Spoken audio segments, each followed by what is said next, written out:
Jumpa lagi dalam channel Ngompol, Ngopini Politik. Nah, setelah demo 411 kemarin yang gagal, gagal total, ya nggak total lah, nggak ada pengikutnya terlalu banyak gitu. Apakah itu akan jadi penanda bahwa reuni 212 atau sekitar 3 minggu lagi akan digelar itu? Nah, ayo, siapa yang masih yakin kalau reuni bulan depan itu akan tetap ada, akan tetap sukses? Dan siapa saja yang akan datang? Nah, berhubung mereka itu orang-orang yang nggak punya aktivitas kerjaan gitu loh, cuma nunggu demo tok gitu, tidak punya aktivitas secara pasti. Nah, bingung mau apa yang mau dikerjakan gitu loh. Ya pilih mengadakan reuni 212.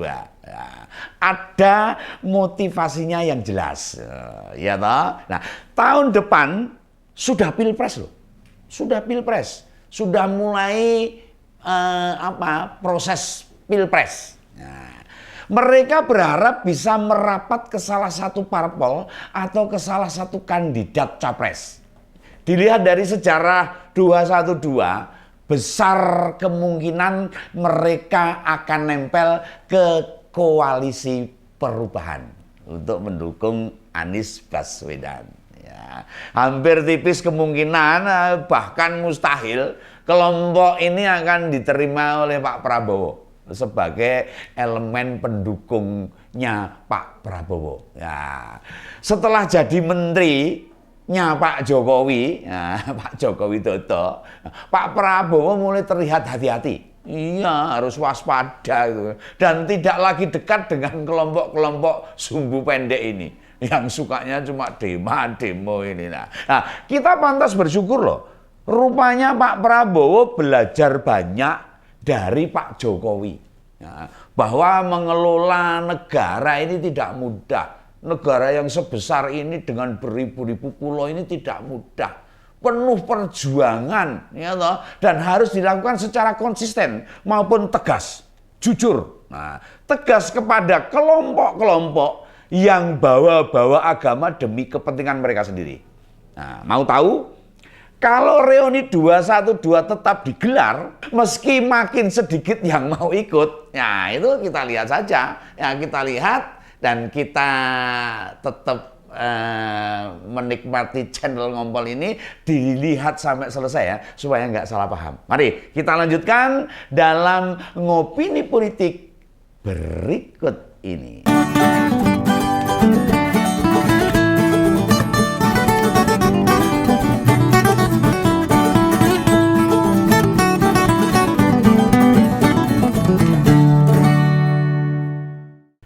Seandainya para Presidium Alumni 212 atau disebut PA 212 mau jujur loh, ini kalau mau jujur loh, dan realistis loh, kelompok itu sudah habis, sudah nggak ada suaranya, sudah ditelan bumi itu loh, tidak ada lagi sisa-sisanya. Nah, mau ngotot kayak apapun, faktanya memang sudah tidak menarik. Banyak bicara, yang banyak bicara itu ya cuma Selamat Ma'arif dan tidak menarik. Sementara yang lainnya sudah masa bodoh, orang gagas, sudah orang gagas. Nah, ada beberapa contoh indikator yang bisa diajukan kenapa reuni 212 di Monas tidak akan berhasil digelar. Nah, ya pertama, acara serupa tahun lalu sepi peminat.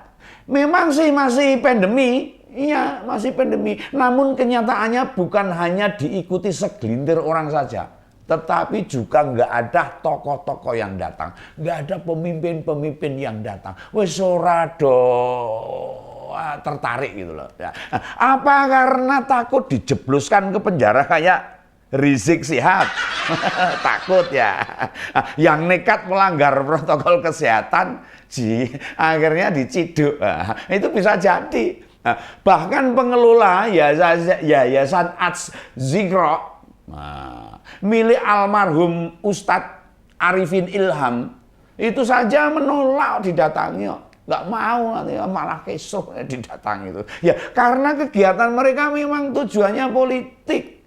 Ya biasalah, semacam barang dagangan yang mau ditawarkan itu. Apalagi tahun depan, eskalasi politik bakal meningkat tajam dan hangat. Hangat gitu. Bagi Slamet Ma'arif, ini kesempatan dapat menaikkan harga. Wah, harganya bisa naik karena memang tahun politik itu tahun depan. Nah, kedua. Nah, tadi pertama, kedua. Slamet Ma'arif menutup mata bahwa citra gerakan 212 sudah habis. Wah, dia nggak peduli udah habis atau tidak, nggak peduli. Rentan dimanfaatkan, serta reputasi yang tercatat juga kurang baik. Kalau nggak percaya, silahkan tanya para driver ojol atau penumpang Transjakarta. Mereka di hari itu ketika ada demo itu, apa bisa kerja dengan tenang? Apakah bisa melalui jalur seperti biasanya? Ada kemacetan atau tidak, dan lain sebagainya. Ya, orang-orang kantoran juga tidak suka dengan aksi 212 ini. Nah, di sisi lain, banyak organisasi massa mengingatkan loh, agar tidak menggelar reuni 212. Nah, itu termasuk diantaranya PBNU dan GP Ansor. Nah, ini sudah membuat warning kepada para reunner 212 ini supaya tidak mengadakan reuni. Nah, tapi apakah Slamet Ma'arif akan mendengarkannya? Dijamin tidak. Pokoknya tutup mata. Pokoknya dianggap 212 ini pokoknya masih ada dan tetap mau reuni. Slamet bakal tetap ngotot menggelar reuni. Nah, sebab hanya orang ini yang bisa dimanfaatkan untuk kepentingan pribadi. Apalagi mumpung lainnya sudah tidak ada yang mau mengurusi, wis dorang genah, wis dora peduli itu sak karepmu dhewe. Nah, tapi apakah Slamet Ma'arif akan mendengarkannya? Wah, dijamin tidak, ngotot ya. Slamet bakal tetap ngotot menggelar reuni sebab hanya organ ini yang bisa dimanfaatkan untuk kepentingan pribadi.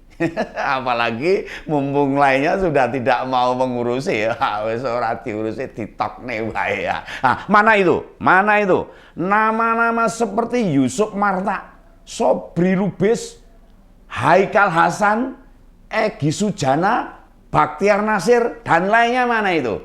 Atau misalnya apakah Pak Anies masih mau mengenal mereka, lalu kembali naik panggung untuk ikut orasi seperti waktu jadi gubernur itu? Ya, jangan harap itu terjadi, pasti wis wegah ngurusi ya itu. Silakan saja jika Pak Anies masih nekat datang, tokoh-tokoh mereka saja sudah tidak mau mengurusi dan sibuk sendiri-sendiri. Silakan kalau mau datang. Ya intinya itu 212 sudah tidak menjual lagi. Wis ora payu gitu loh. Coba ingat tidak bahwa Koperasi 212 juga tersangkut kasus loh. Nah, kasus dana aksi cepat tanggap yang senilai 10 miliar. Loh, bayangkan kan repot gitu. Nah, adakah dari mereka yang mau bicara? Nah, semuanya diam. Wah, golek amane dewe-dewe. Pak Amin Rais sibuk dengan partai umatnya. Ya tahu yang umat pakai lambang bintang warnanya hitam itulah. Pak Prabowo sibuk dengan jabatan menterinya. Lalu bagaimana dengan Habib Rizik Syihab? Sibuk dengan menyesali perbuatannya. Nah, ingat, meski sudah di luar tahanan, ya tapi statusnya bebas bersyarat. Belum bebas banget gitu loh. Mau menugasi 2 menantunya seperti aksi 411. Gak akan memberi dampak apa-apa. Ya memang sudah habis mereka itu. Gak ada pengaruhnya, gak ada ketertarikannya buat masyarakat itu. Nah, Habib Rizik sebenarnya sudah keluar tahanan pada tanggal 20 Juli 2022 yang lalu itu. Tapi bebasnya bersyarat. Status bebas murni baru akan diperoleh pada tanggal 10 Juni 2024. Wah, alias masih 1,5 tahun lagi. Nah, atau setelah pemilu 2024 sudah selesai. Nah, dari berbagai hal yang dikemukakan tadi, sekarang kalian sadar kan bahwa aksi 212 memang penuh kepentingan. Monggo kepentingan tok itu loh. Kalian tahu peristiwa Malari tahun 1974 atau aksi mahasiswa 98, apakah dua peristiwa itu selalu dikenang dengan semacam reuni? Ya jelas tidak. Nah, kenapa tidak? Karena pikiran mahasiswa masih waras. Mereka tidak punya kepentingan politik. Dan ini beda loh dengan reuni 212. Nah, dulu sewaktu aksi ini digelar tahun 2016, saya dengar beberapa siswa yang ikut berangkat mendapat uang saku 300.000. Lumayan buat uang saku tuh. Nah, itu transportasi, akomodasi dan konsumsi sudah ada yang nanggung loh. Kan enak itu. Pada mau itulah. Mungkin bohirnya juga berharap dalam 2 tahun ini Pak Jokowi bisa jatuh. Wah, ternyata meleset. Tidak bisa. Di tahun sesudahnya dicoba kembali. Tapi ya sulit mengembalikan seperti sedia kala. Pak Ahok itu kan cuma sasaran antara saja. Iya itu. Sebenarnya tujuan utamanya memang ingin menjatuhkan Pak Jokowi sebagai presiden. Apa lupa dengan kelompok 411, 212, GNPR, GNPF, dan sejenisnya yang selalu muncul ketika ada isu baru. Pasti ada demo dan ujung-ujungnya ada tuntutan Pak Jokowi mundur. Apapun isunya, mesti gamenya minta Pak Jokowi mundur. Ya karena memang Pak Jokowi itu musuh banyak kartel. Pengusaha kotor di berbagai bidang, juga termasuk loh banyak BUMN yang berhasil disehatkan kembali. Ini bukti nyata. Ya meski kita ikut terdampak pandemi, namun perekonomian kita sangat kuat, sangat kuat. Masih ingat kenaikan BBM terakhir itu loh, dari harga Rp7.650 menjadi Rp10.000. Nah, berapa persen kenaikannya itu? Sekitar 50%. Nah, tapi adakah gejolak inflasi? Ada gejolak masyarakat? Cuma beberapa gelintir yang protes saja itu nggak masalah, nggak berpengaruh. Tapi apakah ada penurunan daya beli juga di masyarakat? Nah, sama sekali tidak ada. Masih sama, tetap tidak ada gejolak sama sekali. Itu setidaknya menandakan bahwa Pak Jokowi berhasil membangun pondasi ekonomi yang baik. Ya, sebenarnya kejadian pandemi itu identik ya dengan krisis moneter tahun 1997. Ya hampir sama hampir mirip gitu loh. Yang kemudian kurs dolar melonjak tajam. Nah, kondisi ekonomi saat itu palang kabut. Wah, ora karu-karuan itu. Banyak PHK, banyak pengangguran, daya beli merosot drastis sekali. Kriminal itu meningkat, kejahatan meningkat itu. Wah, pencurian, perampokan dan sebagainya. Kreditur tidak bisa mengembalikan hutang. Pilot dan sebagainya, pokoknya kesruh ketika moneter itu. Banyak pengangguran dan lain sebagainya. Nah, itu karena ekonomi yang dibangun oleh Orde Baru secara fundamental tidak bagus seperti yang dibangun oleh Pak Jokowi ini. Terlalu banyak subsidi sehingga kemampuan masyarakat tidak terpotret secara nyata. Nah, di sisi lain banyak pejabat yang korup, orang genah. Wah, banyak pokoknya di mana-mana terjadi korupsi gitu loh. Termasuk aparat hukum. Wah, ini kan repot kalau sudah aparat hukum korupsi, saya ngarep nyekel wong korupsi sama meneh. Tidak amanah itu. Ya sudah lengkap sudah. Waktu itu moneter tahun 1997. Nah, kini setelah Indonesia belajar dari pengalaman dari komando meletakkan pondasi ekonomi yang dipegang oleh Ibu Sri Mulyani Indrawati. Kapal besar Indonesia hanya sedikit bergoyang di dalam ombak yang besar ini.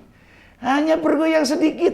Sewaktu gelombang besar COVID melanda, menghantam dari berbagai sisi. Wah, kapalnya santai-santai saja, bergoyang sedikit. Tidak banyak masyarakat yang menyadari loh itu, bahwa Pak Jokowi sudah melakukan langkah yang tepat, ya toh?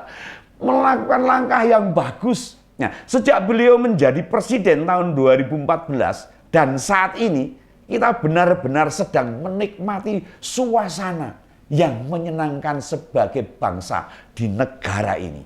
Nah, maka dari itu jangan lagi beri tempat atau panggung untuk mereka-mereka yang sama sekali tidak pernah berterima kasih pada pemerintah. Karena tanpa kerja keras seluruh jajaran pemerintah, negeri kita ini akan mengulang ambruknya ekonomi seperti pada tahun 98 yang lalu. Nah, bagi anak-anak milenial, ya, milenial anak-anak muda, jangankan mengalami, mungkin membayangkan saja sulit bagi mereka. Tapi bagi saya dan beberapa teman, pasti masih ingat loh. Wah, masih ingat betul itu. Betapa sulitnya mencari pekerjaan saat itu. Wes ora umum gitu loh. Nah, semoga negeri ini tidak lagi berada di tangan-tangan yang salah. Mereka yang suka menghasut, mengadu domba, memfitnah harus kita singkirkan. Didik orang-orang di sekitar kita agar cerdas, agar menjadi orang-orang pintar dan tidak bisa dimanfaatkan oleh orang-orang yang tidak jelas seperti mereka. Ya tak? Seorang muslim yang baik tahu itu. Kapan saatnya harus kritis, kapan saatnya harus demo, kapan saatnya harus mendukung pemerintah, kapan saatnya harus berjuang membela kebenaran. Hanya satu saja kepentingan yang wajib kita bela, yakni untuk kepentingan rakyat. Ya udah, begitu aja lah. Saya kira sudah banyak ulasan yang saya berikan kepada pemirsa. Ya, terima kasih sudah nonton sampai selesai supaya tidak salah paham. Sampai ketemu di ngompol ngopini politik berikutnya. Salam Begawan.